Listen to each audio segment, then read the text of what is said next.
Hi, this is Chip. This is Christiana. And as Bill Murray once said, it's Groundhog Day again. We are still here in O'Irish.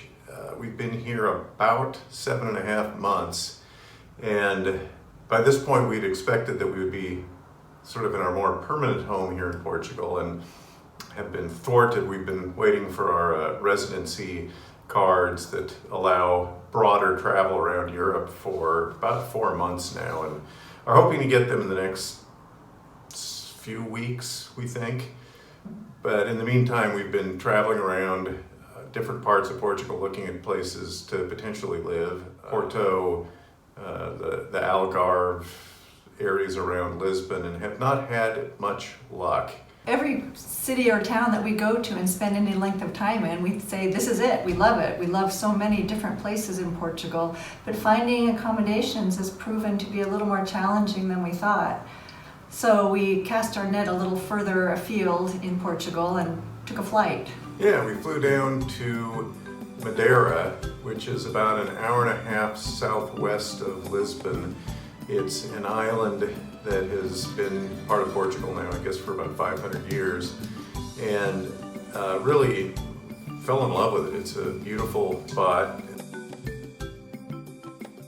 The initial impression as we flew in to Madeira is that it really looks quite a bit like Hawaii in some respects. It's a volcanic island and has pretty steep cliffs coming right down to the ocean. So Madeira, the island of Madeira, is often referred to as the Pearl of the Atlantic, the Pérola do Atlântico.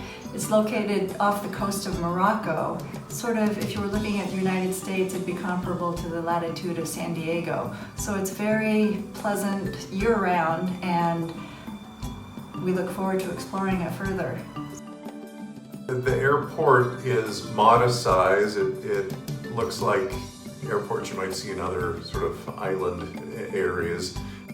Kind of charming. They've got a lot of the sort of, what is that, blue, the tile that they do here? Azul tile. And I mean, one thing that really struck us is there is clearly an impact from COVID on the travel industry to Madeira. It's a very popular travel spot, but the airport was pretty empty when we were there. There wasn't the typical, we were there in late August, and the number of people in the airport itself was very modest. Baggage claim and whatnot, I mean, there just weren't that many people there, and we could sort of feel that impact throughout our visit.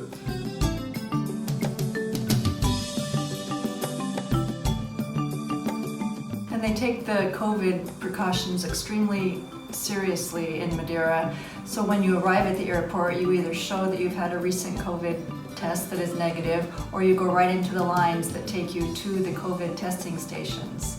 And so you have an app on your phone that you download to be able to contact you after your COVID test, which is performed at the airport, free of charge, and the results are texted to you within 12 hours. I think it took us maybe 8 hours, yeah. But I hear they're even quicker now. They offered bottles of water and bananas while we were waiting. It was as cordial as it could be, but it was still a rather unpleasant experience if you've had it done. But quick, it's quick. Little pressure.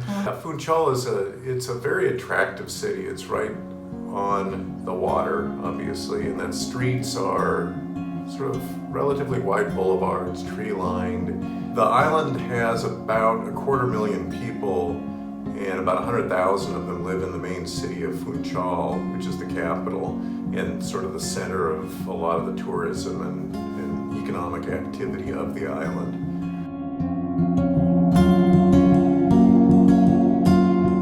How big would you say the island is compared to Bali?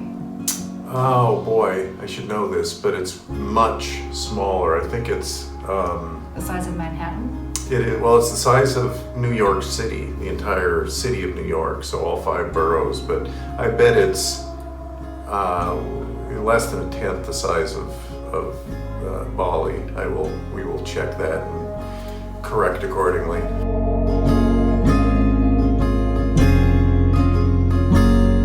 As I said, the island of Madeira is volcanic, and another feature is that not only is it steep above water, but it's also very steep below water. And so what you get around the island are just these incredibly deep blue colors. I don't think I've seen water that deeply, richly blue before. It was, and it's also super clean because you're basically out in the, I think probably 150, 200 miles off the coast of Morocco. So it's pretty pristine water.